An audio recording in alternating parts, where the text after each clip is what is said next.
Special shout out to today's episode to SeatGeek. We recently partnered with them to become a brand ambassador. What does that mean? Well, for you, it means you get a special discount when you make your first ticket purchase with SeatGeek. With my code InjuredListPod, you will get $20 off your first purchase with SeatGeek.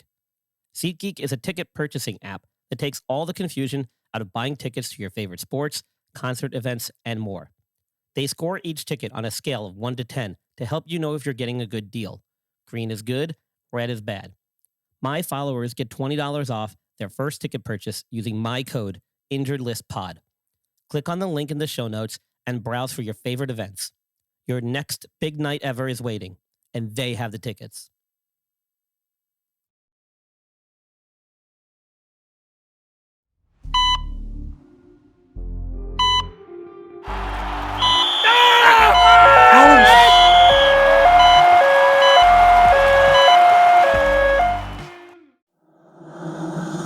Welcome to the Injured List Podcast, your source for all sports injury topics. For the weekend warrior to the sports fantasy guru, we keep you in the action and out of the injured list.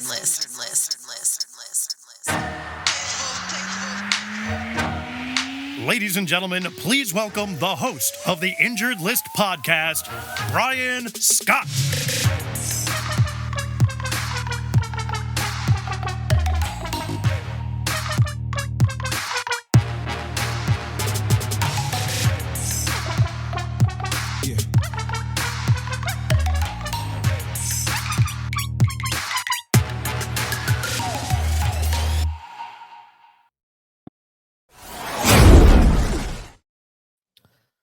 All right. It's been a minute since I've had a guest on the podcast, but today that's all going to change as I'm bringing in a very special guest, as I always do, in fact, Robert Paylor, rugby player out of Cal in Berkeley, California, who had a pretty major injury in the rugby championship finals just about 6 years ago now. And Robert's going to come on and share his story with us.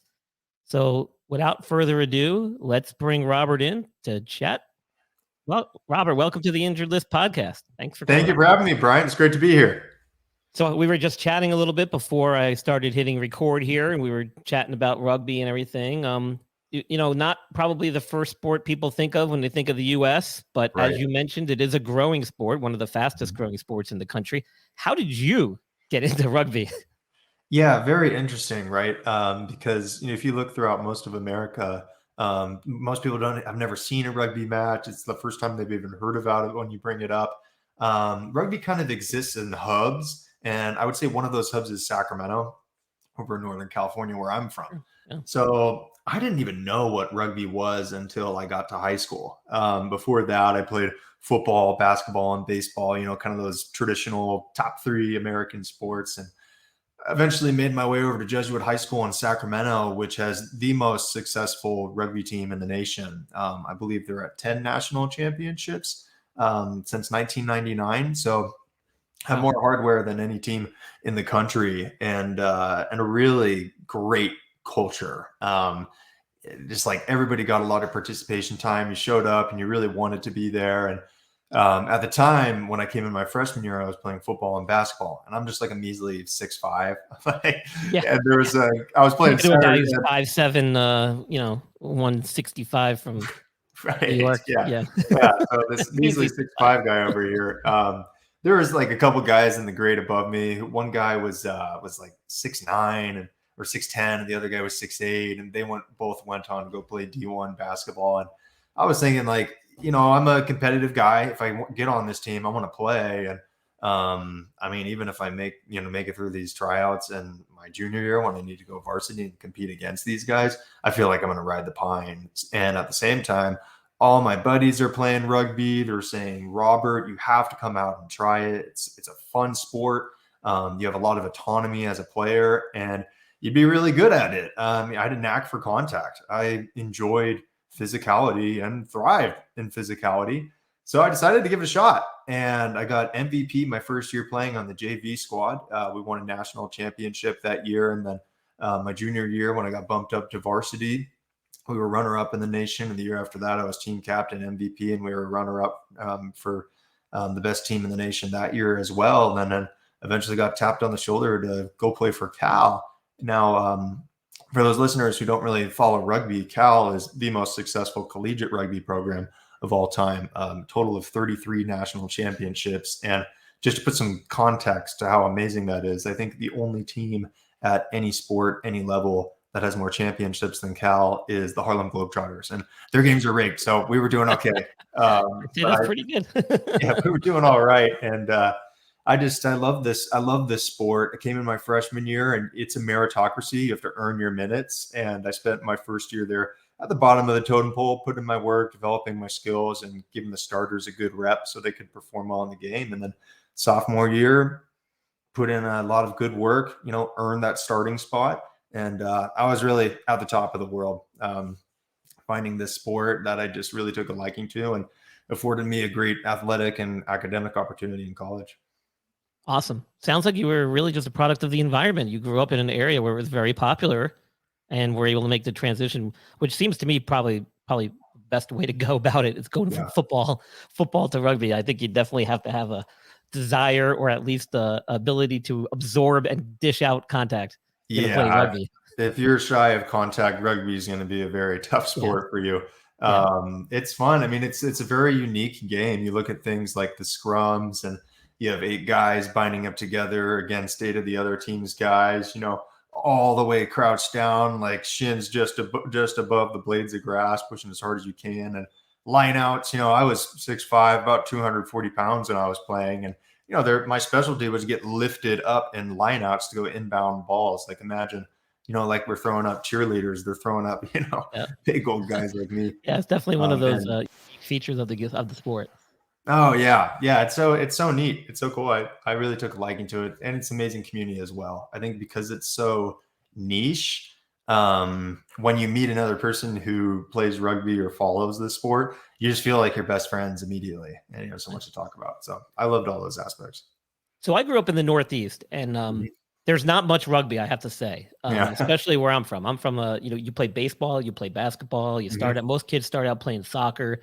I didn't really come across rugby until I was in college in my undergrad years, and had been working as a student athletic trainer while I was pursuing my athletic training degree. And I can vividly remember that rugby was kind of like this afterthought when it came to the athletic program, when it came to sports medicine coverage, when it came to just coverage and attendance in general. It had a very loyal following amongst the people that participated, but it was a club sport. It wasn't a varsity sport. So obviously Cal has a different tradition and a different history there.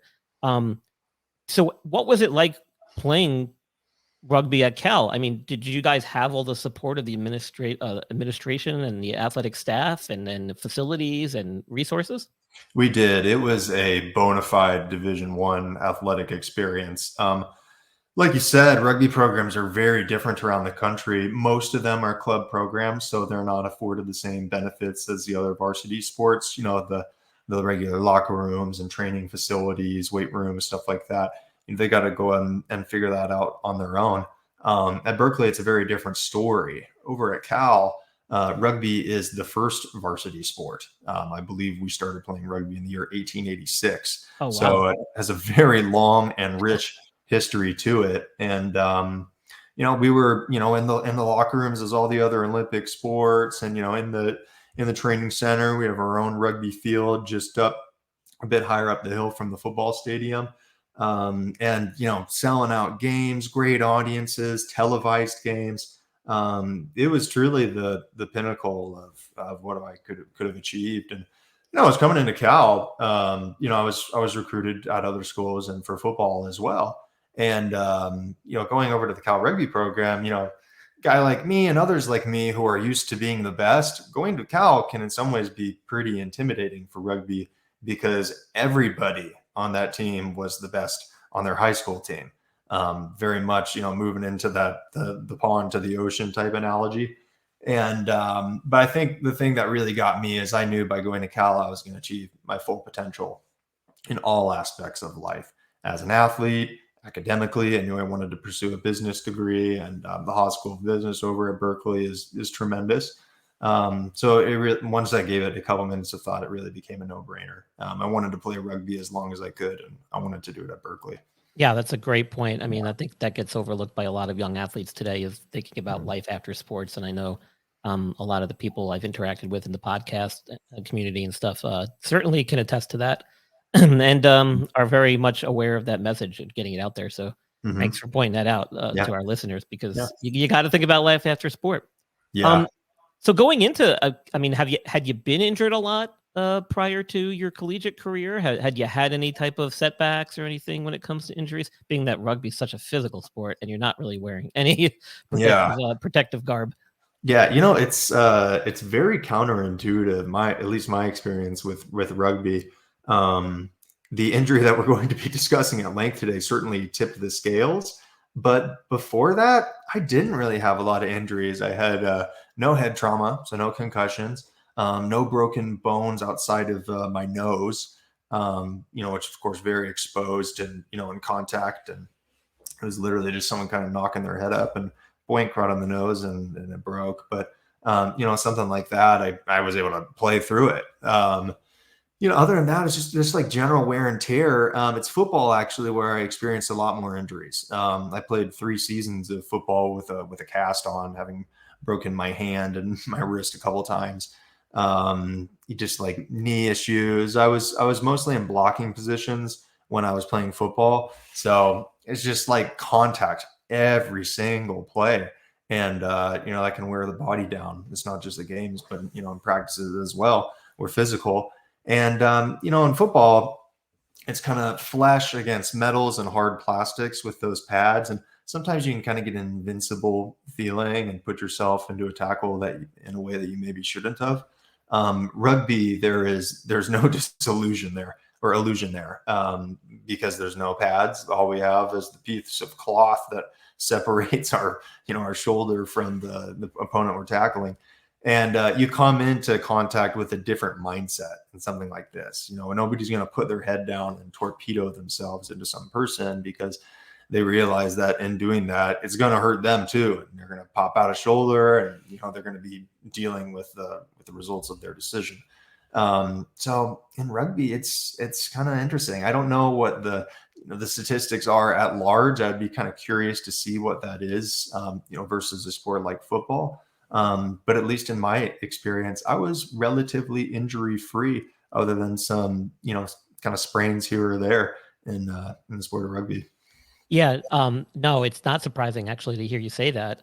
In fact, I can Mhm. remember when I was young and just starting out my career, I had attended a national conference, Mhm. and one of the speakers at the time was one of the leading neurologists from like Boston University, and they were talking Mhm. about concussions in football and comparing it to rugby and some of Mhm. the other sports like Australian rules football, whatnot. Yeah. And being naive and young at the time, I was like, uh, why don't why don't we just get rid of the helmets? Right. And everybody kind of looked at me like, huh? And I'm like, no, seriously, like, aren't the helmets like the issue? Like, the helmets seem to be the thing causing the problems with all these concussions. And in fact, it is true because, like you said, you feel invincible. You have this shield of armor surrounding your cranium, and you think, Mhm. well, I'm fine, right? I can lead with my Right. head. I can tackle like this, and I'll be okay, and I'll walk out of there alive with no problems. But in fact, the helmet is the thing that contributes to concussion probably the most. It can. And and you don't see a lot of it in rugby, which is shocking, but it's true because Yeah. you tend to be more aware of your technique and how you're going about doing what you need to do on the field. Um, Mhm. and so that brings us to your injury. Mhm. And this was back now in 2017 Mhm. at the championship game, correct? That's right. And what year were you now in school at this I point? was Were I you was a sophomore, so my second sophomore? year. Yeah. Second year. And Mhm. I've watched the video myself. Explain to our listeners and our viewers, though. I'm not really understanding of the maneuver and the Mhm. actual rule that was potentially broken or was broken here during this particular play that you got injured. Can you just describe a little bit more about how that worked? Definitely. So it's even important to point out just how immense of a day this was for me. Like you Yeah. stated, it's the national championship game. We were fighting for our 31st national championship on that point. At that time, it was my first collegiate rugby national championship that I had competed in. It's a real day of legacy. As an athlete, when you win a national championship, you're not just a national champion for that day. You're a national champion for the rest of your life. And I came into that day with full realization of that and an extreme excitement for the game. Our opponent on that day was Arkansas State. Now, I'm fairly confident that they've never won a national championship before. I don't even know if they've ever competed for a national championship to that point. So we came in there with very much a been there, done that kind of approach. We dissected lots of game film. We knew what their strengths were and what we were going to look out for. We knew their weaknesses and how we were going to exploit them. And it was very early on in this game, about a minute and a half into it, that Arkansas State committed a penalty. So we decided to do what's called kicking into touch. So we kick it out of bounds, and at that point where the ball crosses that out of bounds line, we're awarded what's called a line out, which is essentially an inbounds. One of those situations like I was talking about earlier where we're lifting guys up into the air to go secure the ball. And for us, it was an obvious mauling situation. Now, for those who don't know the language of rugby, a maul is when the group of bigger guys come together and start pushing to advance the ball. The defense's job is to come straight in and stop us from pushing forward. And this is the boiler room. It's where the big guys thrived. And I was a big guy. Like I said, 6'5", about 240 pounds. I mean, I was on that field to move people, just moving people that don't want to be moved. And we're 5 meters out from scoring. I mean, I am practically drooling here on the field, thinking, let's go, Robert, drive this thing in. And as I'm doing this, the opposing players, they start making this slew of illegal moves, and the referee's not calling anything. So at first, 3 players enter in from the side, which are all infractions and rugby, things you're not allowed to do, but the ref's not calling it. And their number 8, he binds me in a headlock. So he's got my chin pinned down to my chest. Now, normally in rugby, this is an automatic yellow or red card and immediate suspension from the game. Oh, wow. But the ref wasn't calling it. At the same time, he's also kind of hooking my leg up so I can't keep it in the ground and keep driving. That's another penalty as well that was not called. And I think as an athlete in a situation like this, you kind of have 2 courses of action. One is you just stand up and throw your arms out to the side and look at the ref and say, what's going on? Are you going to call this? Or you keep moving forward. And I chose the latter. I kept my shoulder level down. I kept my legs pumping. And as I do that, their number 6 chops me down by my legs. I start going down. That arm lock around my neck continues to improve. I can't get my head up. Top of my head made impact with the ground. My body kept going forward. So my nose slammed against my chest. And I just felt this god-awful crunch in my neck. And immediately just poof. Like I couldn't move anything. I couldn't feel anything. I was just lying there on my chest, feeling completely disconnected from my body, like I was just thrust into my worst nightmare, and there was no escaping it. Had you lost consciousness at all? I was completely conscious the entire time. Very, very aware of what had happened too. I had seen stories of stuffing like this happening before, on Sports Center specials or on YouTube, stuff like that. And actually, the incident that came up into my mind was that of Eric LeGrand from Rutgers football. Okay. I don't know if have you seen his story? I'm not as familiar with that, but I do remember it. Yeah. Special teams football player. I believe he was on the kickoff side and made contact with kind of his head down, just sort of a mistimed fluke, and paralyzed from the neck down. Horrible prognosis. And while Eric's spirit is amazing, he still deals with a lot of mobility challenges as well. And I was thinking, oh my gosh, like it's over. Am I ever going to be able to play rugby again is what I was first thinking, because that was my passion and purpose in life. And for that to be in jeopardy was sickening to me. But I'm thinking way further than that, of course. Am I ever going to be able to go to school again? Am I ever going to be able to feed myself again? I kind of envisioned a future where maybe I would just be sitting inside my whole life, kind of looking out a window as my mom helps me and spoon feeds me. And then one day she dies and I have to find caretakers to just sort of help me survive. There's no real life to that. It's just pure survival. I was scared like I can't even explain. All this is like literally running through your head. Like I can imagine. Yeah. Yeah. Immediately. And the training staff runs out there onto the field. Here's something that I think is just unbelievable, just asinine, is they didn't even stop play. So I was lying there. Yeah. Oh man, I was screaming, which wasn't very loud, granted, because my diaphragm was mostly paralyzed. but as loud as I could, just, I broke my neck, just like, like just anything I could, and in complete panic. The training staff comes over and, Rob, what happened? And I said, I broke my neck. And remember, they look at each other kind of over me and said, he thinks he broke his neck. But at that time, we didn't have much to do to sort of assess the situation. The referee was not stopping play, which I think is a very poor move. And it was just when we score that a stoppage in play could finally be had. I didn't even realize that. That's crazy. Yeah, unbelievable. Yeah, not good. No. So you kind of touched on my next question was going to be like, were you having any difficulty breathing with your respirations? It was very short breaths. I wasn't able to, fully inhale or fully exhale. I was kind of in between that point the entire time. And also because my sensation was lost essentially from the collarbone down. I couldn't really tell where my breath was. Like when I was fully inhaled or exhaled, I would just sort of be talking and then I would just run out of breath. And okay, time to breathe again. Trying to get used to this body that I did not. Yeah, that connection was disrupted, obviously. Yeah. And so when they got you stabilized, they got you off the field, obviously rushed you to the hospital. What do you remember exactly what they diagnosed you with? What type of injury? So I mean, we hear, paralyzed, we hear spinal cord, but we don't always know the exact injury. Yeah. So initially, I started asking, I remember they roll me over, I get onto a gurney and, getting moved off the field. And like, I wanted so badly to get that thumbs up. It's kind of a, common thing in sports for when someone's going off the field to get that thumbs up. I wanted to so badly. I just couldn't do it. Couldn't move my arm or hand, fingers at all. And I'm thinking this is really bad. And, I get into the ambulance and there was an EMT there kind of talking to me. Okay, we're going to get you over to the hospital. It's a great hospital. We're going to do some medical imaging and then we're going to, see what's going on here.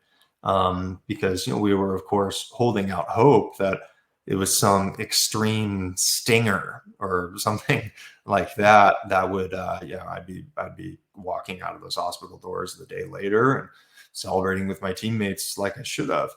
And so we get in there, they cut my jersey and my shorts and my socks off of me. And we do a series of medical imaging. We did an x-ray, we did a CT scan. I was in an MRI for a little over 2.5 hours. Talk about claustrophobia. And, I get out and my neurologist comes over, just a bad look on his face, like immediately. And he was just very, very frank. He said, Robert, what happened to you is bad, really bad. And the reality is you'll never walk again. You'll never move your hands. And we're going to do our best so you can do something like pick up a piece of pizza, like feed yourself again. In situations like this, I think he was just really frustrated. I think he was sickened to see this young, vibrant, physical 20-year-old young man having his life completely changed because of a game. And he was kind of saying that. He's like, the sport of rugby is a high injury sport and stuff like this just happens. And I think inadvertently he was sort of taking those frustrations out on me. And he had my best interest in mind. He was trying not to give me false hope. But what I think is just as bad, if not worse, and what a lot of people would interpret in a situation like that is false hopelessness. I mean, just think if I took his word as fact and was like, I'm doomed. I'll be lucky if I can feed myself. That's not going to get me up in the morning. And that's not a life that I want to live. We certainly a wouldn't little be more on this. empathy probably would have. It would have gone a long way. Yeah, it certainly would have.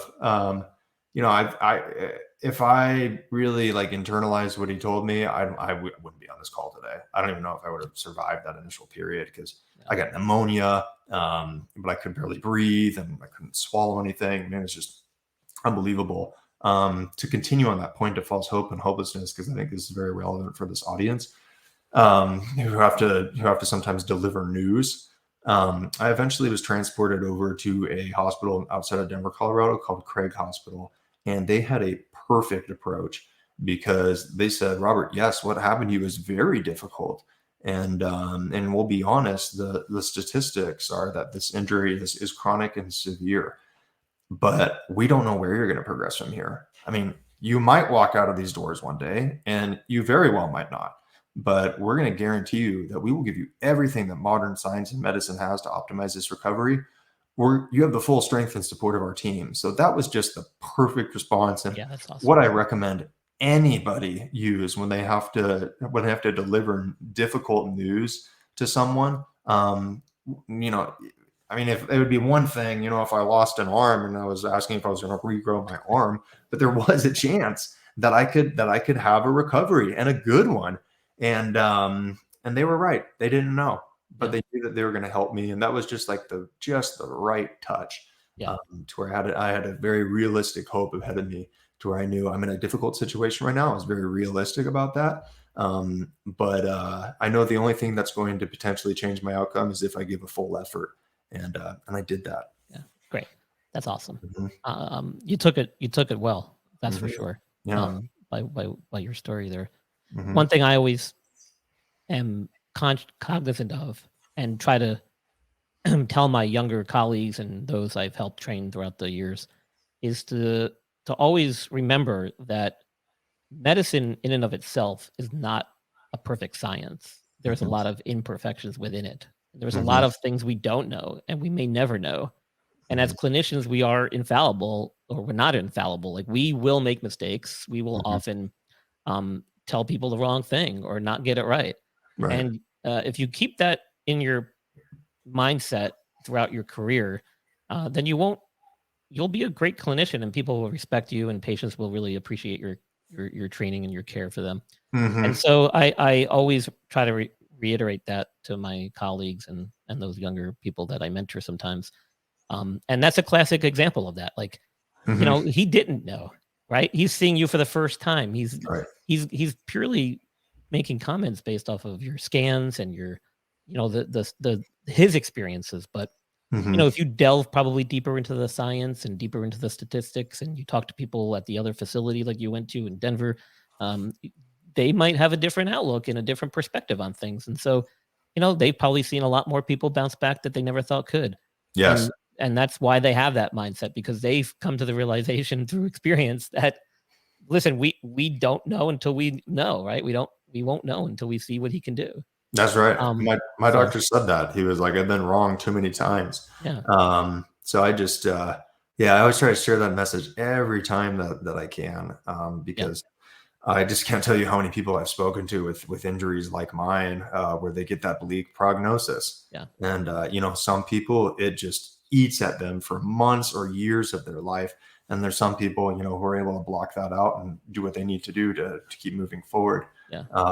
But there's a right way to do it. That's for sure. I hate when patients say, will I ever do this? Or I never say never. Yeah. Like, I can't answer that question the way you've phrased it.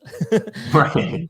For that reason. But so now, did you have spinal cord transection? Did you have spinal cord contusion? Like, what did they actually say mechanically or structurally happened? Yeah, good point. I forgot to leave that in. That's okay. I kind of interrupted you. So no worries.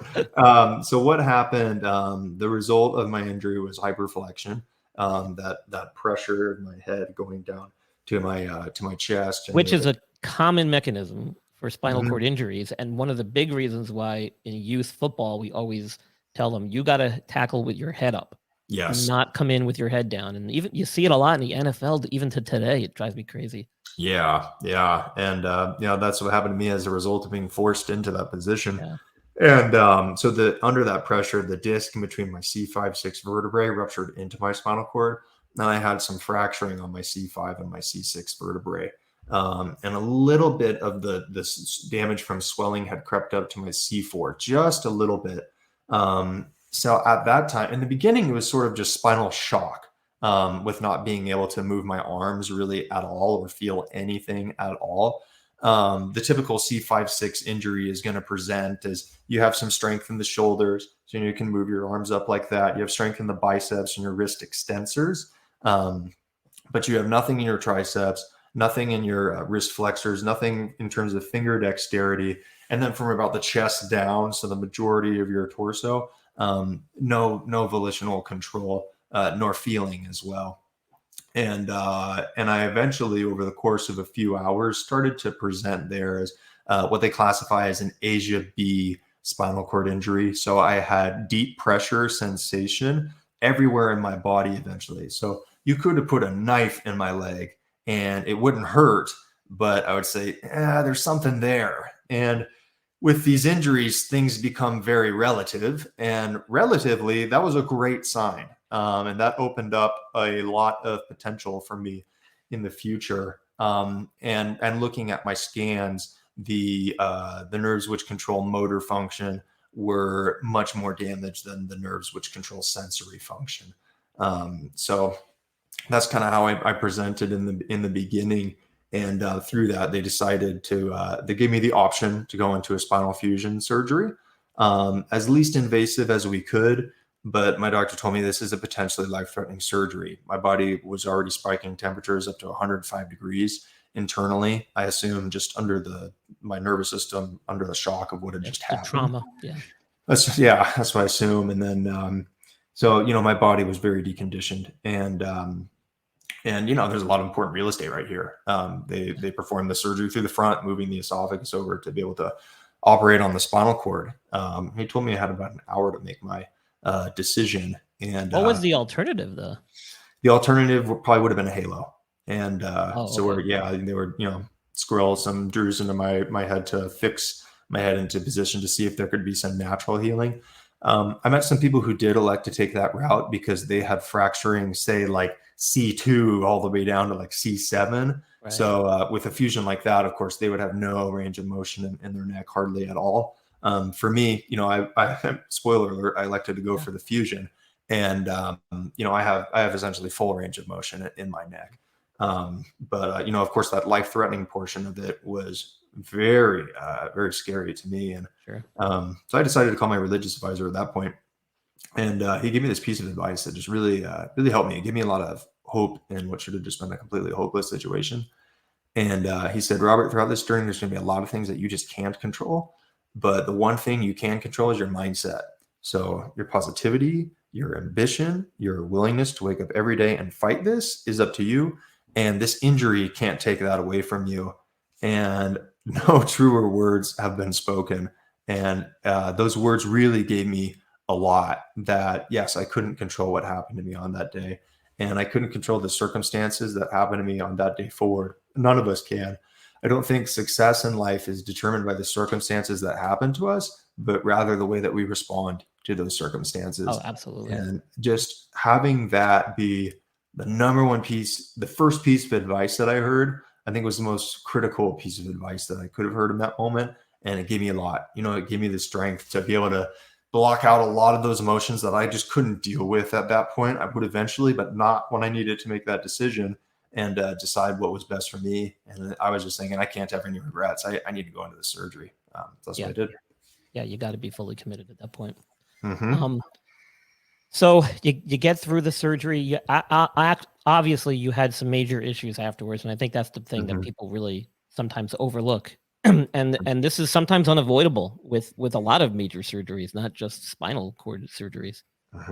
You lose some of that respiratory drive. You're recovering. You're under a lot of anesthesia during the procedure. There's a lot of things that your body has to recoup and recover from.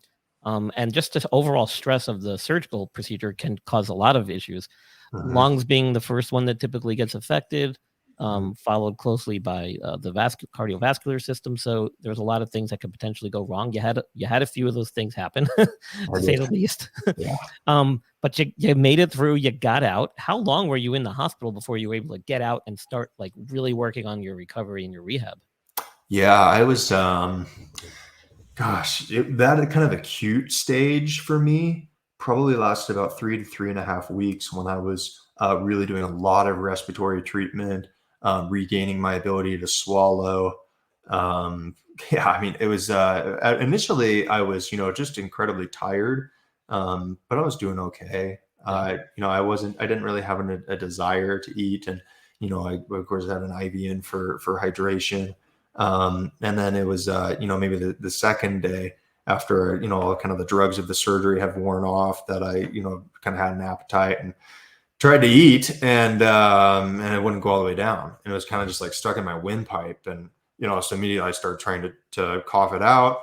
But my diaphragm was mostly paralyzed. So as much as I would try, it was nothing more than a soft breath. So we did what they call a quad cough, kind of putting the hands on my diaphragm and pushing down as I give an effort as well. But I realized very quickly, this food is not going down. And they said that it was due to the swelling in my neck. You might know what it's called. I don't, but the flap, which covers your windpipe when you swallow. Yeah. It's kind of getting stuck under that swelling. So it was essentially, an opening to the lung, and it was very scary for me to eat. So we put very dangerous too. That's how people aspirate and get really seriously. Right. And so we put a tube up my nose and down in my stomach, and that took 3 days to get in there, because remember, I broke my nose so many times playing rugby. I mean, very painful experience, but one of those things where it's like, control your mindset, Robert. If you want to get through this, and you want to forego having to do a minor surgical procedure with having that tube go straight to your stomach, then you just got to muscle down and make this happen. And so eventually, after 3 days, it got in. And, I could start having some nutrition, but my body was shedding weight like crazy. I lost 60 pounds that first month. Yeah. I think a lot of that was muscle. I Sure. trained a lot before that, and I was completely immobile in that hospital bed. And, I was doing everything I could with that feeding tube to get in 1,500 calories at least, because with my breathing treatments, we couldn't, it would actually went down to my upper intestine. We couldn't have, someone pushing down on my chest like that with all that in my body, or else I would probably regurgitate it. And so I was really losing weight fast, just kind of looking, whenever I saw myself in the mirror, just thinking, oh my goodness, what is happening? And the pneumonia was life-threatening. It was like with probably the day 2 or 3 that I started to develop a cough that's producing phlegm. And eventually they took some cultures and found out that it was aspiration pneumonia, potentially brought on by my swallowing problems. Potentially they even said, maybe while you were on the ground, you got a piece of turf that went into your lung, or maybe there was a bug on the ventilator during your surgery. But this is very severe, Robert. And we're going to put you through a treatment schedule of respiratory therapy every 3 hours. I mean, that thing tested me like I've never been tested before.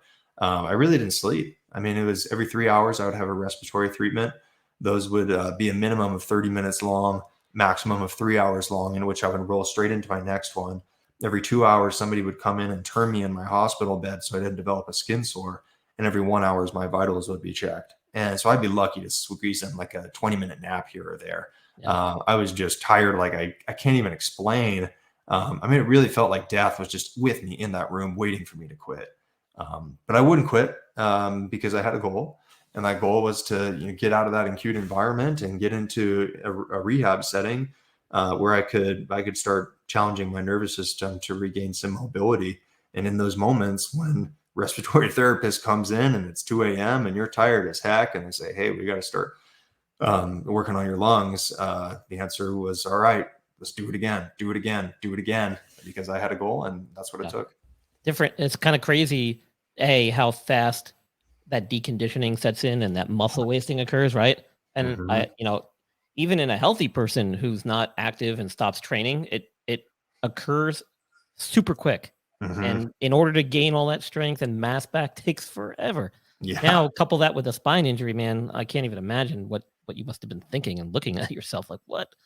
Total identity shift, really. I mean, that was something that I think anybody has a hard time dealing with as athletes enduring sports injuries, is identity shift, where you're a very active person, and for most sports injuries, there's going to be a rehabilitative process, and then you can go retake the court or field or pool, whatever your surface you're playing on.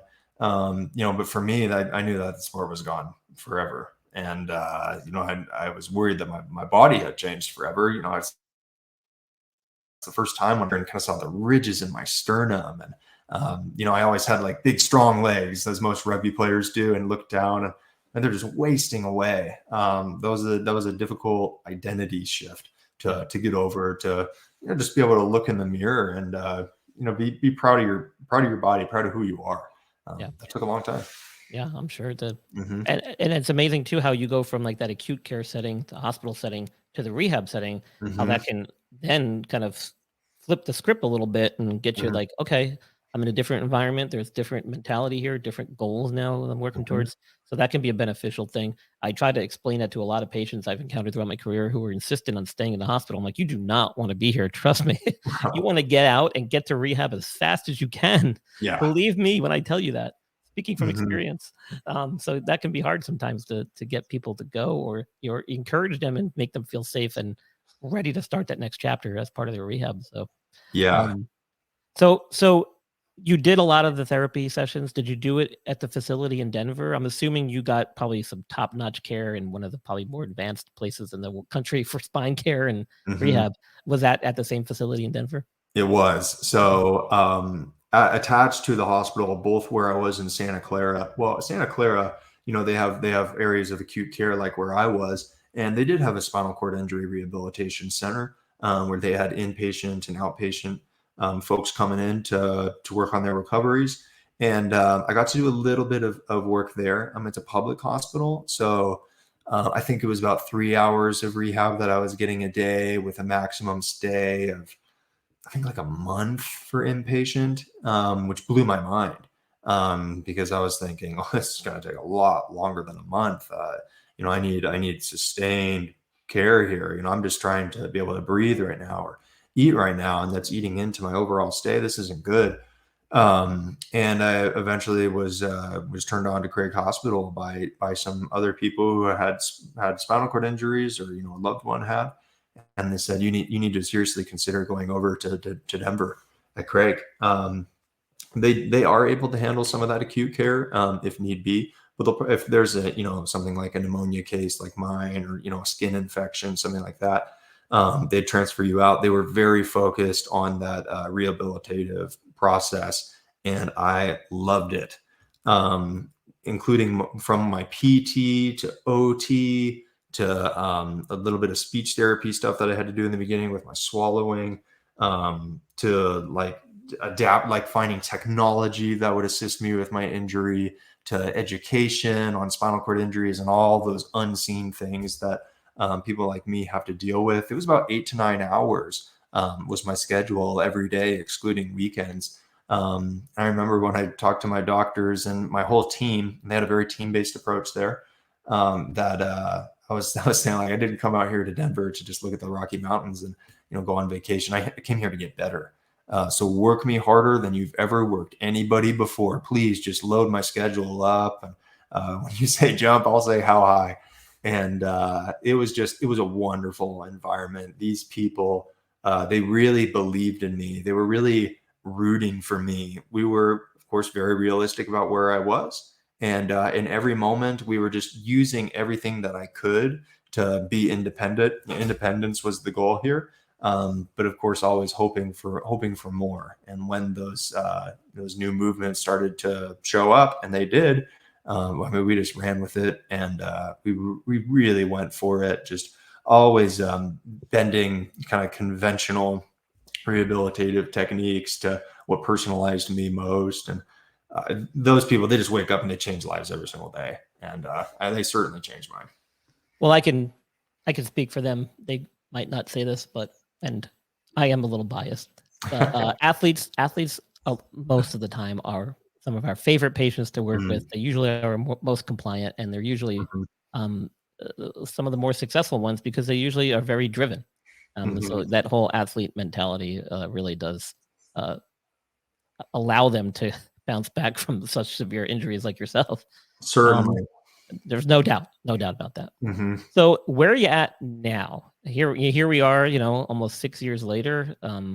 right? Like almost to the day, right? Like Yeah, so May 6th was the yeah, 6th-year anniversary, so just yeah, little we're after. So just a few so days off from so that. how are you doing? What is like your? I'm assuming you're still doing some therapy because for Mhm, something like this, the therapy pretty much never ends. mhm. Um, as our listeners might not understand. So take us through a typical day now. 6 years later, I know you've got a lot going on, not both with your recovery, but also professionally and personally. Mhm. So fill us in. Yeah, it's been a wonderful journey. Just to kind of go through that ride of how we even got here today, with my process. So at Craig Hospital, I started getting some twitches here and there, twitching a finger, twitching a toe, to where I could lift my leg, start taking some steps. So eventually, when I left that hospital, I spent about 11 and a half months in that clinical Oh wow. environment every day. I was able to stand up out of my wheelchair and in my walker with assistance, and I walked out of the hospital doors. Of course, immense accomplishment for me, and just had a tremendous recovery in my upper body. Now I hardly even think about my upper body, which is an immense blessing. Yeah, And seriously. so after that, I returned back to UC Berkeley about a year after my injury, and I did 2 years of rehabilitation with my rugby coach, Tom Billups, the associate head coach of Cal Rugby and our head strength and conditioning coach. And we were in the gym with all of the other athletes as I was working on walking and standing up and balancing and moving side to side and moving backwards and strengthening, just kind of traditional muscle strengthening and in ways that we had done for my trunk and for my scapular muscles as well. And then when I graduated from Cal, I then moved from a platform walker where my elbows were being rested onto it all the way down to your standard walker. And then I think my max at that time was 200 yards that I could walk when I graduated. So now I do mostly home therapy because the name of the game with these injuries is, at least in my view, reps. The more you walk, the stronger you get. And the stronger you get, the more you can walk, and the more you stand up, the stronger you get. And the stronger you get, the more you can stand up. And that's the approach that I've taken. It's I do my best to track my results of each workout, because I think one of the most difficult things about any rehabilitative process is you're your own pace setter. It's not like when you're out doing conditioning with your friends and you're going a little bit faster so you can beat them. You're putting on a little bit more weight on the bars, so you can hang with the strongest people in the gym. In a rehabilitative setting, it's you versus yourself, and I think tracking your progress is a really good thing, to where you don't ever give yourselves those excuses to not just like stop when things get difficult, but stop when you really just can't do it anymore, or it's starting to get to an area where it could potentially hurt you, or maybe put you in some sort of danger, like for me, having a fall while I'm walking. So that's the approach that I take, and I try to every few months go in and see some physical therapists to get those expert eyes on my body, and see where the strength that I've built has got me, and take that homework and do it on my own. And it's an everyday thing. I mean, today is 2,210 since my injury, and I keep track of those days because that consistency is the most important aspect of my journey, and I think any journey. And as those days add up, it's just another day to be proud of, that I didn't give up, Absolutely. and I'm never going to Absolutely. give up. Yeah. Absolutely. Mhm. There's a great little documentary thing on your LinkedIn profile, Mm. which I watched the other day. And it's got some, I mean, I highly recommend it for those of you listening if you want to get a little bit more behind the scenes of Rob's recovery and stuff. It's pretty cool. Well done, too, by the way. Was that something that was put on by the university? Who made that? Yeah.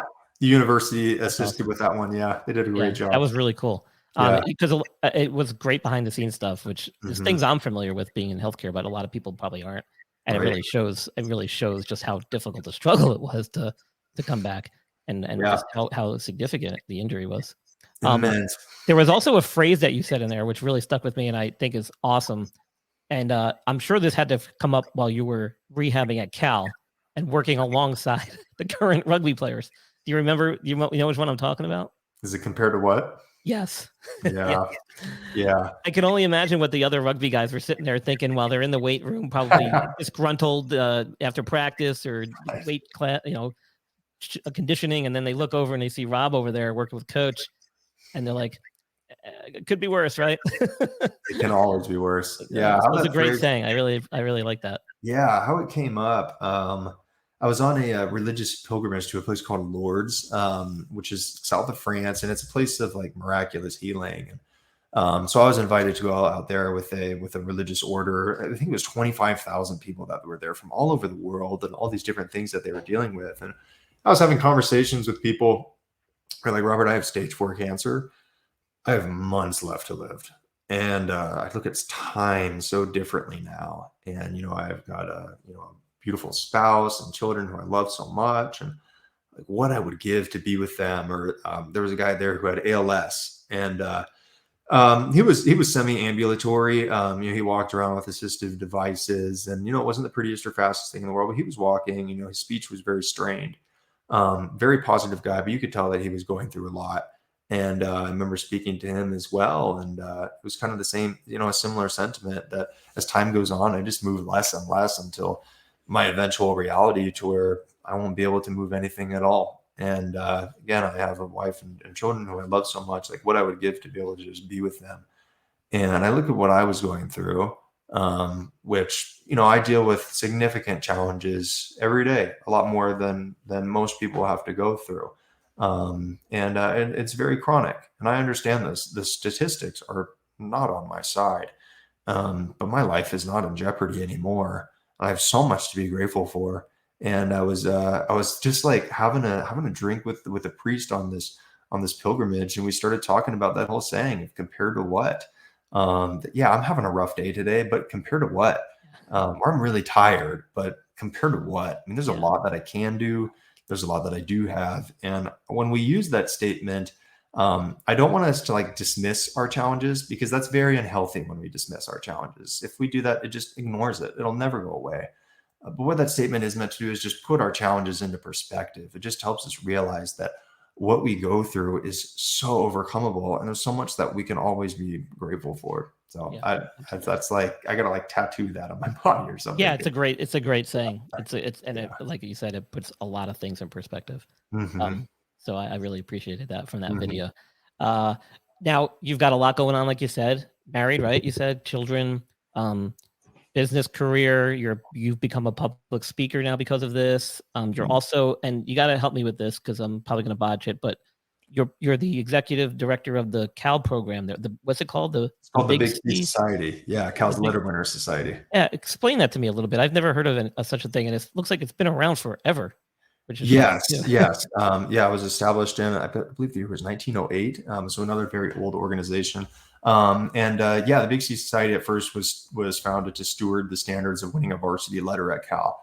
So most universities in America have a letter winner society, where there's a criteria for earning one's varsity letter through a playing time requirement. And, we steward those standards, and we have like alumni networking opportunities online and spotlighting videos where we show our student athlete alumni who are having great post-sports professional career success, because every athlete eventually goes pro in something other than their sport. I've been the executive director with that for the last couple of years, and 3 months ago got engaged to the love of my life. No kids yet, but I hope it's on the horizon. And then I'm really dedicating my life to public speaking, to sharing this story, and sharing the things that have helped me overcome my challenge, because my challenges are visible, but everybody has something they're going through. And, I've had a journey of overcoming physical paralysis, but I think everybody has something that paralyzes them mentally and or emotionally. There's stuff that stops all of us from being our best. And I really believe that those tools that have helped me overcome my paralysis can help everybody overcome those challenges they face in their lives. And nothing gives me more purpose than being able to share that story and inspire others. Cool. Very cool. So I hear Rob's, apparently from what I've heard, he's the hot ticket on the public speaking circuit these days. So if you want Rob to come out, how would they find you, Rob? If people were interested in maybe having you speak as a lecturer or conference or something, or maybe to employees or fans, how do they find you and get in touch with you if you're? Yeah, I'd recommend looking at my website, robertpaylor.com. It's got everything there, and social media is great as all. I kind of got a monopoly on the name Robert Paylor, so there's not a lot of if you just type in Robert Paylor, it's pretty easy to find me. But I appreciate every opportunity I have to be able to speak, and it's really just amazing to see the impact that it's left. And when this injury happened to me, I lost all my purpose in life. My purpose in life was rugby. That was my passion, and it wasn't coming back. But when I could start sharing this story, helping people get through their challenges, helping them realize just all that they have and to be grateful for, it gave me that purpose and something that was even much stronger than what I got playing sports. And so much so that I really wouldn't even change what happened to me. It's like, how could I? Because if I did, I'd be wishing away my purpose. So I love it. And it's just amazing to see how it's helping people. Yeah. Yeah. I understand that more and more as I go through life and I get a little older. Back in the day, when you're younger, you don't really understand that concept of not changing something terrible that happened to you and making it different. But in reality, it's almost what you're here for, right? It's your purpose. So I totally get it. There was one other thing I wanted to say, and that was thank you. Thank you for coming on. Thank you for sharing your story. It helps me share my podcast with more viewers and listeners, and hopefully get your message out. And so hopefully you can keep spreading your word and doing your thing. And so for that, I'm grateful. I don't profit off this at all. So this is just a hobby of mine and I enjoy doing it. And it's great meeting people like yourself who've been through some crazy stuff and yet come through on the upside and continue to do great things. So I do appreciate you taking the time to sit with us and talk. And if there's anything I can do for Robert Paylor in the future, let me know, or even for the Big C. I'd be happy to help you out with anything that you guys need help with. So I've got some projects I'm working on in the future, so I'll let you know when I get those all squared away. We talked about it earlier. But as far as the podcast goes, I really do appreciate it. And if there's anything else you'd like to say before we part ways today, the microphone and the floor is yours. Oh, my gratitude goes to you, Brian. I mean, I really appreciate the opportunity to share my story. And like I said, nothing gives me more fulfillment in my life. And you gave me that opportunity today, and I'm grateful for it. And if anybody was listening to this and inspired and had any questions, please reach out to me. I love those one-on-one conversations and welcome any and all of them. But just hope that by listening to this, that all the listeners really were able to develop a strong sense of gratitude and whatever they're going through, to be able to put that down into perspective and just realize all those things they can do, because this injury really taught me that every day is a gift and life can change very quickly. So just appreciate all that you have every day and use everything that you have every day, because we're all very blessed to be here. Couldn't have said it better myself. Yeah. And I'll make sure that all your information is Robert Paylor's links to all his websites and everything is in the show notes and description. You guys can find it anywhere you listen to your favorite podcasts on any of the major platforms. Once again, everybody, thank you for listening to the Injured List podcast and our special guest, Robert Paylor.